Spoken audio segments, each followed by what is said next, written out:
दोस्तों, अफ्रीका बड़ी मार्केट है जहां लोग हमेशा सस्ती एंड भरोसेमंद ट्रांसपोर्ट की तलाश में रहता है। एक समय था जहां चीनी टू व्हीलर अफ्रीका की हर कोने में पहुंच चुका था।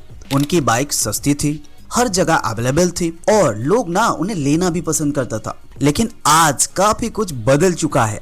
बजाज, टीवीएस और हीरो जैसे इंडियन ब्रांड्स ने चीनी मोटरसाइकिल को लगभग बाजार से हटा दिया है।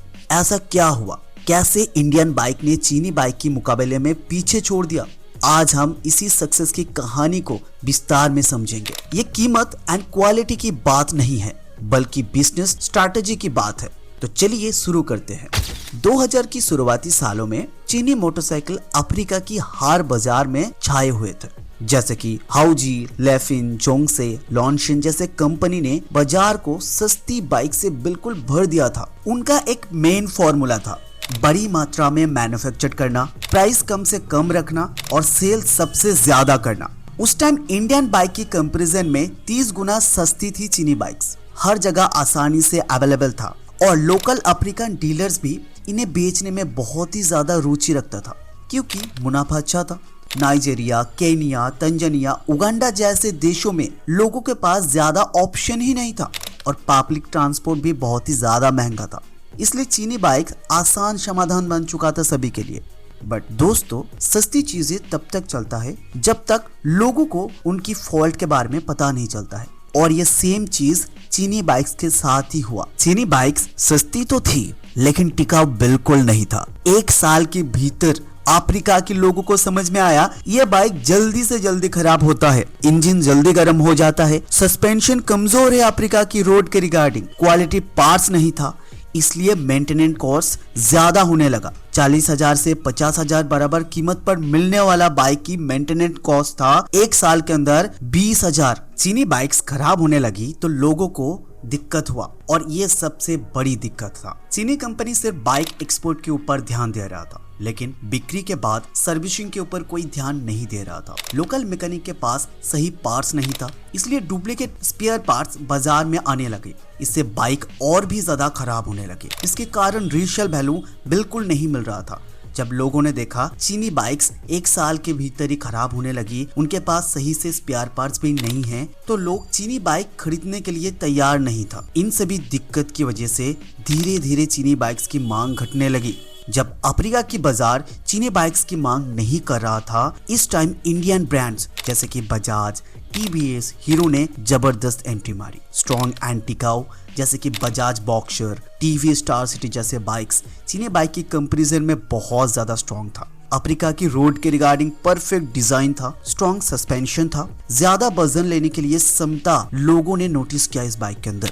बजाज टीवीएस बाइक 5 साल बिना किसी बड़ी दिक्कत में चल सकता था। यह मजबूती इंडियन बाइक की सबसे बड़ी पॉजिटिव पॉइंट बन चुका था। सस्ती मेंटेनेंस कॉस्ट और अच्छा माइलेज जैसे कि बजाज बॉक्सर, हीरो स्प्लेंडर जैसे बाइक 85 km तक माइलेज देता था, जबकि चीनी बाइक 40 से लेके 45 km तक माइलेज देता था। इससे लोगों का पेट्रोल खर्च कम हुआ और उन्हें इंडियन बाइक ज्यादा अच्छा और बेहतर लगी।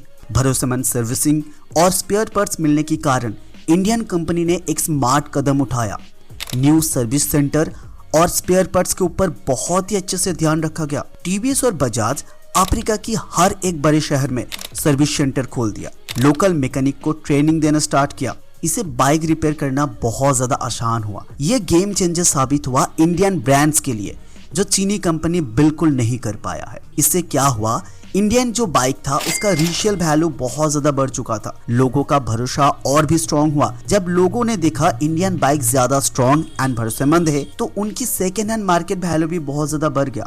3 से 4 साल पुराना बजाज और टीवीएस बाइक अच्छे दाम से बिक्री हो रहा था, इसलिए चीनी बाइक को कोई लेना अब पसंद नहीं कर रहा है। लोगों ने इंडियन बाइक को पहले पसंद करना स्टार्ट किया। 2020 के आसपास Indian two wheeler brand Africa की 25% मार्केट कैप्चर कर चुका था। आज भी Bajaj boxer, TVS star city और हीरो डॉन जैसे मॉडल अफ्रीका की सबसे ज्यादा बिक्री होने वाला बाइक है। चीनी बाइक अभी भी बाजार में तो है, लेकिन उनका मांग बहुत ज्यादा कम हो चुका है। डीलर और मैकेनिक इंडियन ब्रांड के ऊपर काम करना पसंद किया, इससे लोगों का भी भरोसा और भी ज्यादा स्ट्रॉन्ग हो गया। अगर सिंपल पॉइंट की बात किया जाए तो इंडियन बाइक की जीत के पीछे 4 बड़े रीजन था। अच्छा क्वालिटी और स्ट्रॉन्ग मेंटेनेंस और भरोसेमंद शानदार माइलेज और कम खर्चे से इंडियन बाइक सस्ती चलती थी और ज्यादा माइलेज देती थी। बेहतर सर्विसिंग और स्पेयर पार्ट्स मिलना, लोकल सर्विस सेंटर और ओरिजिनल पार्ट्स मिलना, ये काफी अच्छा साबित हुआ